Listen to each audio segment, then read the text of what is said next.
Okay, so I got 4 copies of X-Men Annual number 14, which is the first appearance of Gambit. I mean, it, for some reason they don't call this the first appearance of Gambit, or some people don't. They call it a cameo, but he's like in multiple panels and he's named and it shows his face and everything. How is this not the first appearance? Maybe just because he's not on the front cover. But anyways, I think this is definitely the first appearance of Gambit. It's a key. So I was able to pick up 4 copies of this for under 50 bucks each, which is a pretty good value, I believe, on this book. And they're all high grade. So I'm going to just grade one of them today, but we'll grade this one over here. This one here, I graded a 9.2, and I think it'll be somewhere between a 9.4 and 9.6 after press. This one, let me pan out a little bit on my video here so you can see better. And this one is an 8.5 currently, and I think it'll press up to a 9.4. These are all very high grade books. Anything 8.0 or better, I think I think I had a pretty good value on getting these books. This one is 9.2, 9.4 after press, and I do name them like copy 3, 4, whatever, just so we don't get them mixed up. But yeah, most of these that have these, what this is, I'll show you when I take it out of the holder here in a minute, but it's a thicker copy, so I don't know what to think about these. It's kind of like giant size X-Men number 1. It has this thicker, so it tends to get a little bit of bending on the edges here, and then sometimes it gets flattened out over time, so I'm not sure how CGC treats that. So I was very careful to try and buy books that still had their shape or whatever. But this is kind of just a guessing game for me.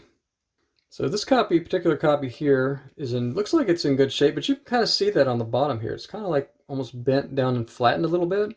So I don't know how a presser will handle that. I'm sure they know what they're doing.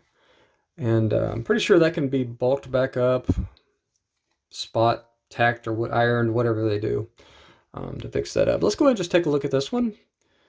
So we have doesn't get much better than that on that corner, and this one as well. That's about as perfect as it gets right there. You can see it. So we'll look at the top edge. Looks flawless. This is bent over just slightly on this side. That's one of the most common spots to get a defect on a book. I probably could fix that with my fingers, but since I'm having it pressed, why bother? And I'm not seeing anything on the bottom edge. Spine, you know, when these spines do get bent on these thicker books, they tend to get really damaged. So, on the other hand, they are hard to bend. This has been bent here, but I'm not seeing any kind of color break. I feel another little tiny bend there, but no color break. So the spine held up. Looks like pretty good over time. We have minor pitting here and here. And a little bit of a handling wear there. But I think we could still possibly get a 9.6 out of this book, even if we submit it as is based on the front cover. But maybe this pitting here would hold us to a 9.4. I'm not sure. So let's turn the book over. And we got a minute spine roll to this book, like it's been stacked on with other books, which is pretty common. And the top of the spine here looks like it's got a little bit of that, what I was talking about, that, I don't know what you call that. Like it's been pressed down way too much over time, and it's just, I'm not sure how much that can be cleaned up. Could be made perfect again for all I know, you know. Pretty new to this whole pressing stuff. Back when I collected, there was no such thing. So when I got back into it in the last year or so, it was definitely something a learning curve for me on how the markets and everything work now that there's pressing. So a little bit of handling wear there, but the edges look good, the corners look good. We've already talked about the spine. Let's take a look at the inside before I go too much further with it.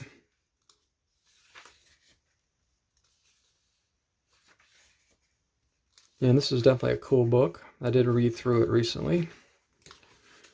I wanted to try and determine this Gambit thing. Fact or fiction about this being the first appearance, and my conclusion is it's 100% first appearance. In fact, I might just show that to you right now. Somewhere mid-book, I believe. Or actually mid-early book, I think. So I might need to come from the other direction.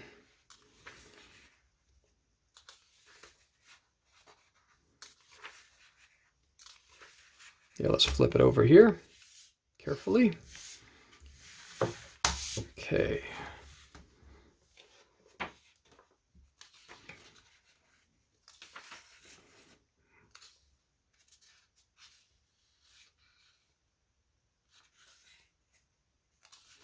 Where you at, Gambit? Now, I'm not going to pull this open any further. It could be inside right here. Honestly, I don't want to. I probably could do this online. Okay, here we go. Here's Gambit here. He's in a conversation. He's first named Gambit right here. And the panel, 1, 2, 3, 4, technically 5. He's not shown in this one. But there you go. And I believe he appears in there he is here. So that's at least 6 panels, right?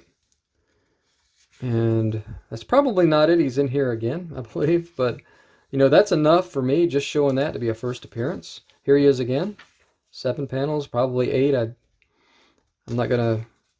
Somebody else can do the counting for me, but I don't need to go any further. This is a first appearance. Okay, now that we got that out of the way.